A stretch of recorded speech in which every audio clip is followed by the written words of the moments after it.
welcome to Politics Unusual. I'm Morgan McKay. When I was writing this show, I realized that this time next week, we will know who the next mayor is. Election day is this Tuesday, which is why, first up, we're sitting down with two political strategists to recap the latest on the mayor's race.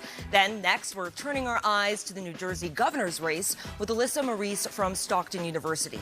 And then we're taking a look at issues impacting this election cycle. But joining us right now are our two political strategists, Zack, Fink, and Ben Max. Thank you guys so much. Welcome to the show. Thank you. With you. So we're going to start with the two polls that came out this week. They have different numbers, but one thing is staying the same, and that's Zohran Mamdani's lead in this race. Ben, we'll start with you. What's your reaction? Well, it seems like a lot of the data we're seeing now says Mamdani's still comfortably in the lead. I think it's fascinating that over all of the polling of the general election, we see Mamdani with a pretty strong lead, but also still sort of bumping up against a ceiling at around 45, 46% in most polls, maybe touching a little higher, which is a fascinating indication that a lot of Democrats are sticking with Andrew Cuomo. But also, you see in most of this data that Cuomo doesn't himself seem to be able to break sort of the 33-ish%. So this race seems like it's been where it's been. The only question is, are all these polls capturing what the electorate will really look like? And we know Mamdani changed the electorate in the primary. So is that a good indication of where it really is? Yeah, some of the numbers, too, are just so wildly different. It's hard to gauge exactly how big that lead is. But Andrew Cuomo, he's been trying to work to cut that lead with Mamdani, close that gap.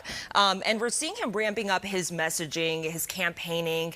And to me, it seems like a lot of his campaign message has been around on one hand, you know, Cuomo saying he has the experience, but on the other hand, it's really just vote for me because I'm not Mamdani. What's your take? Yeah, I'm not him, right? We just asked the Democrats in the national election how that went when they ran against Trump by basically saying anyone is better than this guy. Yeah, you got to stand for something. You have to have a message. And that has certainly been what he's been trying to hit.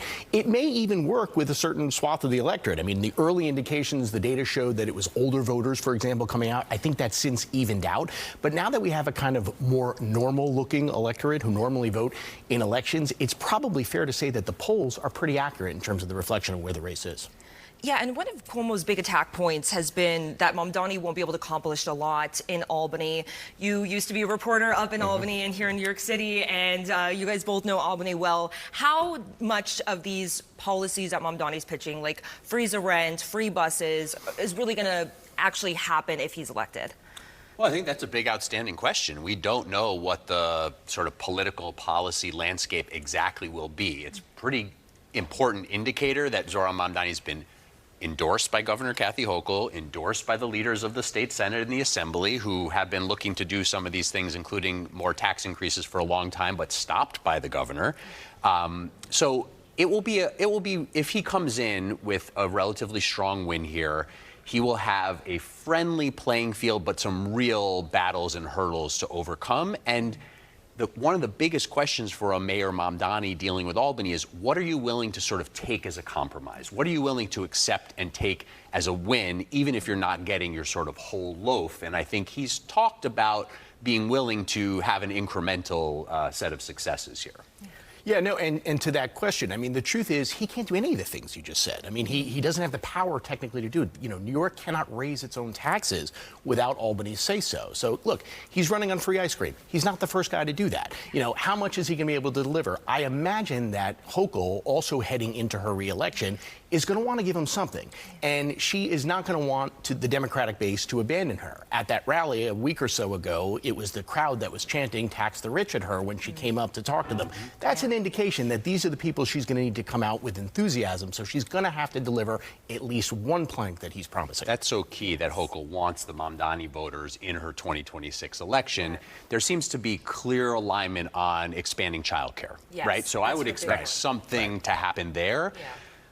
Is there hundreds of millions of dollars for free buses? I don't know about that. You know, the MTA needs that revenue. That's a whole nother discussion. The freeze the rent is more of a city issue, you know, but I would expect a lawsuit coming pretty quickly from the landlords because he's promising this rent freeze preemptively.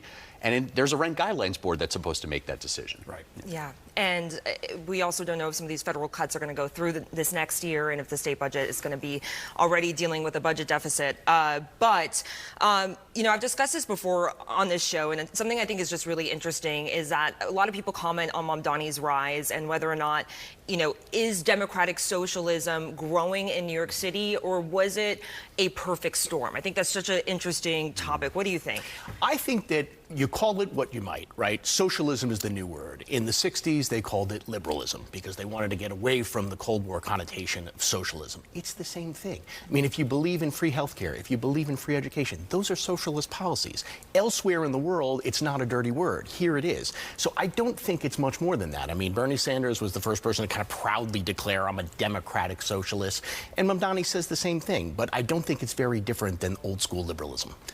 If you look at Zohran Mamdani's platform, if you didn't know that he was part of the New York City DSA, it wouldn't come across as some big socialist takeover revolution. I mean, we don't know what else he might pursue beyond what he's running on, because he's been very clear to say, these are the things I'm running on. Don't worry about anything else. This is my platform.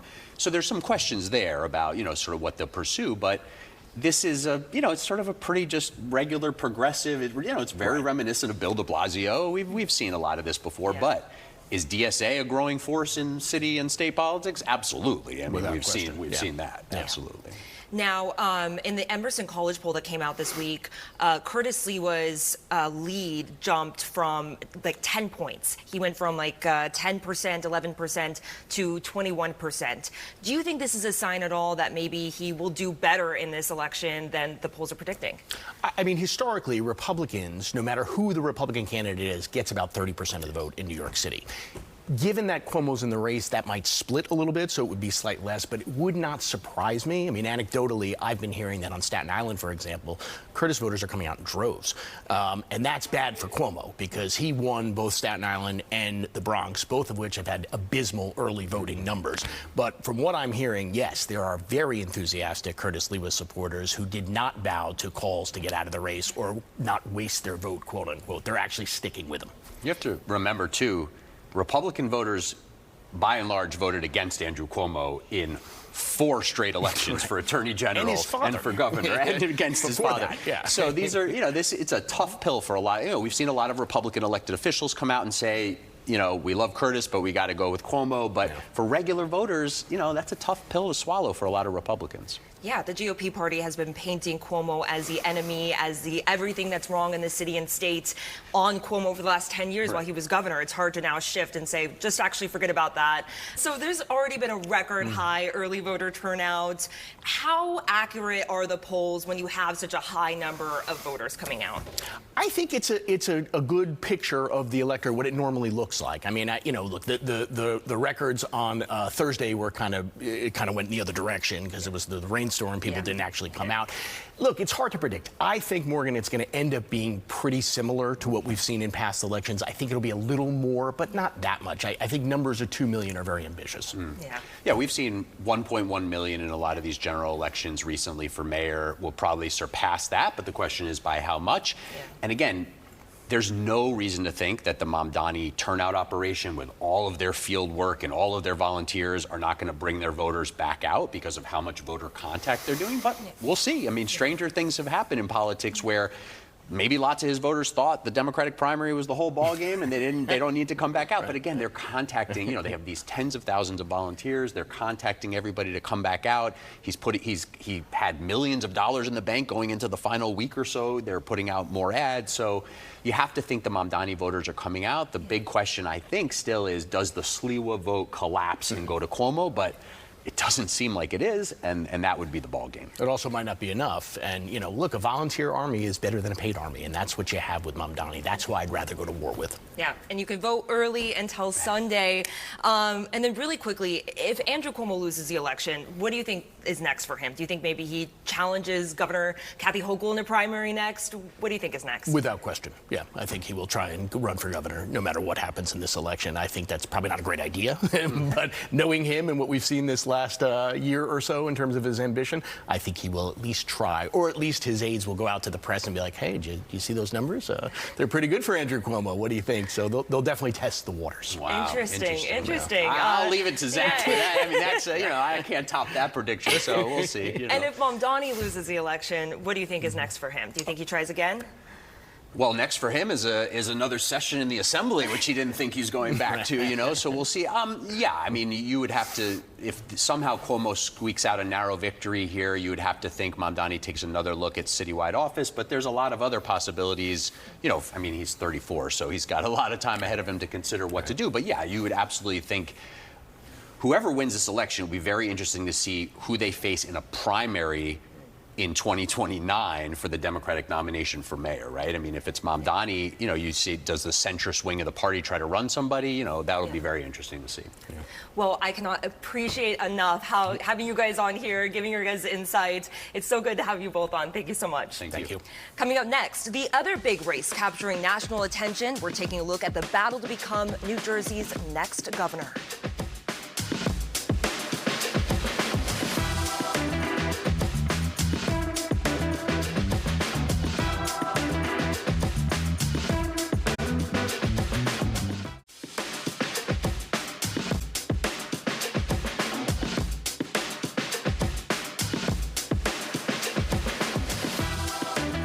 Welcome back to Politics Unusual. The hotly contested New Jersey governor's race between Democrat Mikey Sherrill and Republican Jack Ciattarelli has set new spending records and drawn national attention. Most of the polls in this race show that this election could be close, and it will all come down to voter turnout. So, joining us now is Alyssa Maurice from Stockton University. Thank you so much for being back on. I really appreciate it. Glad to be here. So, we are going to start with these two polls that were released this week. One poll has Sherrill with a slight lead, and the other one has a 2 in a practical tie. What's your take? Yeah, we were really overwhelmed with polling yesterday, and we're seeing a range of results from Sherrill with a pretty healthy lead of about 8 points to a much smaller lead within the margin of error. So essentially, that's a statistical tie. So I get tons of questions. Is it close? Is it not close? Which one is correct? Pollsters are trying to model the electorate and nail down likely voters, and each has their own approach to doing that, to identifying who is actually going to show up. But as your previous guest pointed out, we know the electorate can change from election to election. Different elections can bring out different coalitions, so those unexpected changes in turnout can really shift things. And keep in mind, there is a margin of error, so each of these polls presents a range of plausible results. So I think both candidates and the national parties are going into this race with the mindset that it is extremely competitive and they need to leave it all in the field. And this race is drawing national attention. We have former President Barack Obama. He has endorsed Sherrill. He's holding a rally with her this weekend. We have Ciattarelli, President Donald Trump, endorsing him. He held a tele-rally with him. Why is this drawing so much national attention? Why are people so interested in this race? Yeah, so this race has really been framed as sort of a referendum on Trump and a bellwether for the 2026 midterms. And so both sides really want to have a strong showing going into next year's elections. For Democrats, they really want to build some momentum after the loss in 2024. For Trump, he wants to show he's still in a strong position ahead of those midterms. But both candidates are facing the challenge of having to energize voters in an off year when no federal races are taking place. So they're bringing in the big guns to really rally the base and turn voters out. Democrats in particular have really struggled with lagging turnout in the urban centers throughout the state in recent cycles. So places like Newark, Atlantic City, Trenton, and so on. So it's no coincidence that the rally with President Obama is in Newark. These places are Democratic strongholds, but they need the voters to show up. For Ciattarelli, he is hoping to not only maintain the success he had in 2021 among the suburban moderate voters, but he's hoping to turn out those infrequent Trump voters who don't typically vote as often, but who came out in New Jersey for Trump last year. And so he's really trying to rally that Trump base to build on the success that he had in 2021 against Murphy. And some of these attacks lately have been getting a little personal between Ciattarelli and Sherrill, as almost all elections do as we're getting down to these final days. But do you think any of these attacks are landing?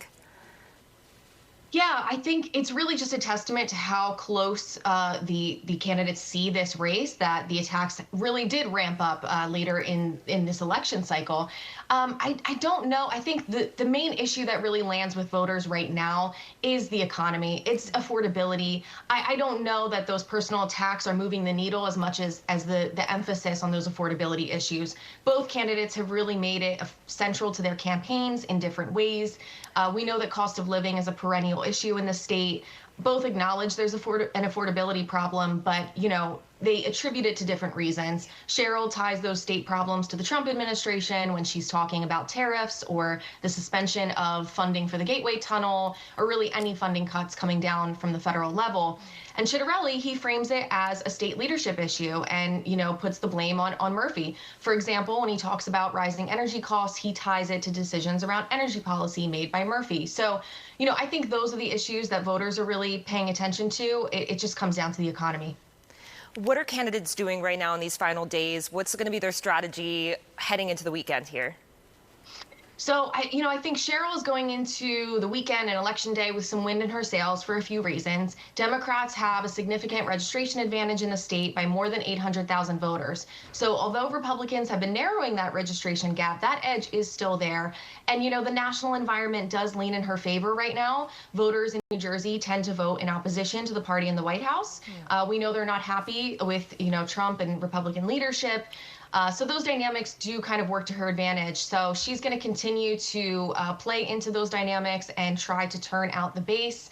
Chitterelli, for his part, he did better than many anticipated in 2021 against Murphy. He did well among those moderate suburban voters. So again, he's going to be trying to repeat that success and build on the gains that Trump made among non-white voters in 2024. So that's a delicate balance. It's going to be tough to turn out both of those factions of that coalition, but that's what he's going into this race hoping to do. Well, I know you will have your eye on it, and I just so appreciate you coming back on, and I'm excited to have you back on after the election when we know all the results. So thank you so much, Alyssa. I really appreciate it. Thank you.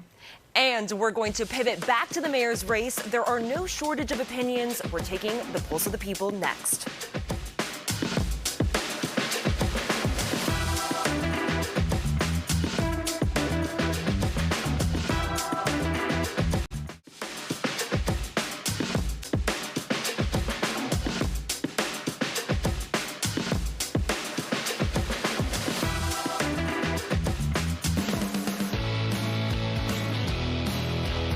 Election day is fast approaching, so have New Yorkers shifted in what they think are the big issues they want their next mayor to tackle in the city? It's this week's Pulse of the People. See if you agree. Crime and gun violence and safer subways and just safer streets being safer, just safety in general. That's been a big problem. I think it's economics. We have a lot of poor people in the country and a lot of unhappy people. And I think a lot of it is driven by the economics. I believe it would be housing, like how much it costs to rent and stuff like that. I think that's a big issue. And we'll continue to check in with people across our area and get their thoughts. Next up, we're going to test your knowledge of the tri-state region, so stay with us.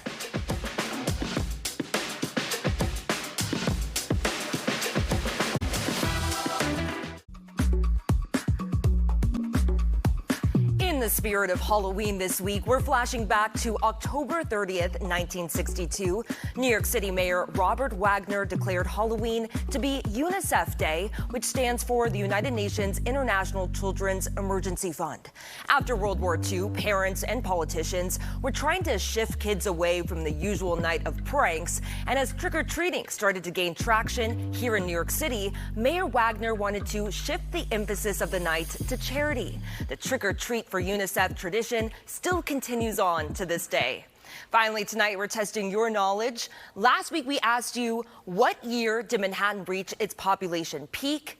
The answer, 1910. At that time, Manhattan's population was approximately 2.2 million, driven by an influx of immigrants and industrialization. Currently, Manhattan's population is approximately 1.6 million.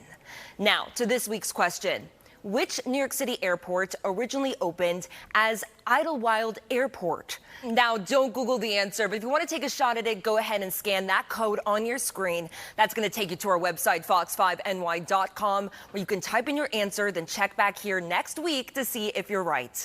That does it for this episode of Politics Unusual. Thank you so much for joining us. I'm Morgan McKay. Remember, you can stream Battleground NYC, the fight for your vote, live on the Fox Local app right now or anytime. Have a safe night. The World Series pregame show is coming up.